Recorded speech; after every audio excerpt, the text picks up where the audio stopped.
kad biji maziņš, kad gāju vēl skolā. Vai tu jau zināji, ka jā, es gribēšu būt liels vīrs, politiķis, vai tomēr tā vīzija un tās vēlmes? Nē, es biju pietiekami grūti, tagad teiktu, grūti audzināms.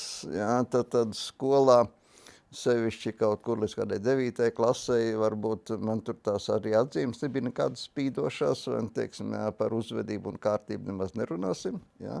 Bet viens tāds izcils matemātikas skolotājs bija Aleksandrs Kelps, kurš man pateica vienu tādu būtisku frāzi, un tā frāze bija apmēram tāda: jā, un tu šajā klasē jebkuram vari sadot pa galvu, vai, teiksim, jā, bet manā kontroldarbā, un viņš pirms katras stundas rīkoja 5 minūšu kontroldarbu, tu nekad manā kontroldarbā nebūs pirmais, kas nodod savu darbu.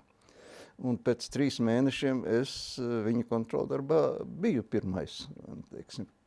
Un tas varbūt arī bija tāds ļoti nopietns grūdienis arī pieiet tādām izglītības niansēm arī citos priekšmetos, ne tikai pie viņa matemātikā, bet matemātika bija tā, kas mani arī vēlāk aizveda uz elektroenerģētikas fakultātu Rīgas Politehniskajā institūtā.